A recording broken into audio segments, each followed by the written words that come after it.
Hallo daar, welkom. So, vandag kyk ons na die heel grootste Red die Wêreld missie ooit. Ek meen, hierdie is regtig nie jou gewone storie nie. Dis letterlik die uiteindelike missie wat op 'n berg afgeskop het, net voor Jesus in 'n wolk na die hemel opgevaar het. Kom ons kyk bietjie hoe 'n klomp doodgewone mense die wêreld vir altyd verander het. Nou, dink gou bietjie hieraan.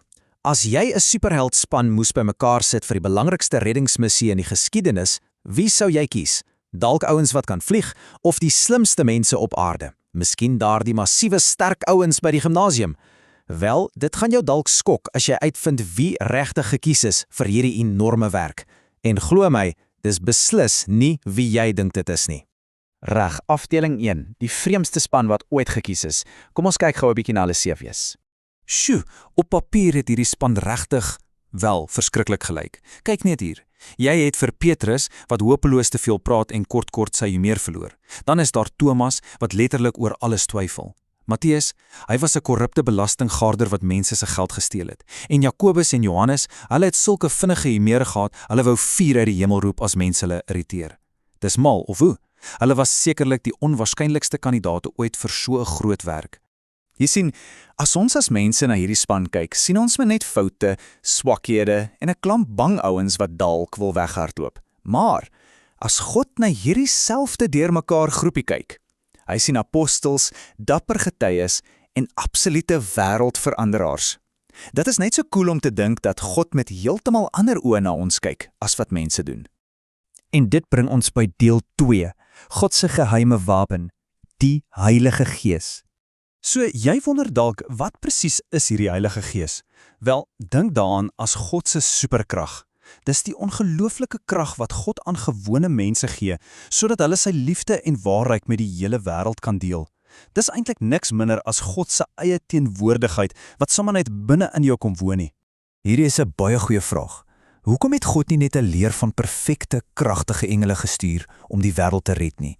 Wel, engele is perfek, ja, maar hulle het nog nooit in hulle lewens nodig gehad om gered te word nie.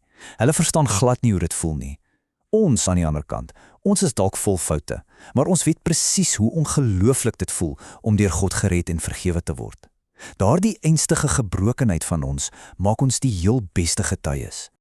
Kom ons kyk na deel 3, hoe God na ons kyk. Byna soos 'n baie trots ouer. Ek wil hê jy moet dink aan 'n baba wat loop. Hulle gee daardie onsekere lomptreetjies en val dalk om.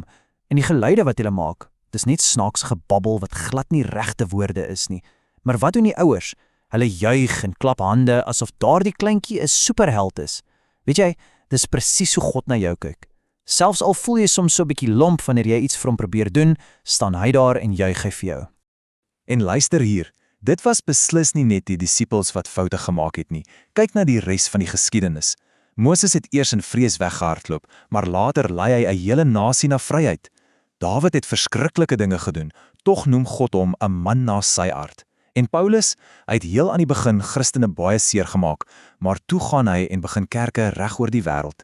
Dit wys net, God gebruik juis mense met foute om ongelooflike dinge te doen. En nou is ons by deel 4, jou beurt om te getuig. Jy kan sommer vandag nog by hierdie missie aansluit. Om dit alles mooi in perspektief te plaas, dink net gou hieraan. Net 12 doodgewone mense saam met 'n paar baie dapper vroue het 'n massiewe kerk begin wat reg oor die wêreld versprei het. Daardie ou klein groepie, heeltemal gedryf deur die Heilige Gees, het alles verander. Dit bewys mos vir ons dat God se krag regtig werk, maak nie saak hoe onbelangrik of klein ons onsself dalk mag ag nie. So, hoe doen jy hierdie nou eintlik prakties? Dis regtig super eenvoudig. Nommer 1, wees net beskikbaar en sê, Here, hier is ek. Nommer 2, luister na daardie Heilige Gees wat binne in jou is. En laastens, nommer 3, vertel sommer net vir ander mense wat God alles vir jou gedoen het. Onthou, God se superkrag binne in jou maak heeltemal op vir enige swakhede wat jy dalk het. So my groot vraag aan jou is, wat gaan jy vandag doen met God se superkrag binne in jou? Jy is klaar toegerus met alles wat jy nodig het en God is geweldig trots op jou. Gaan stap uit, skyn daardie lig van jou voluit by die skool en wees daardie dapper getuie wat hy weet jy kan wees. Baie dankie dat jy vandag saam met my deur hierdie verduideliking gewerk het. Tot die volgende keer.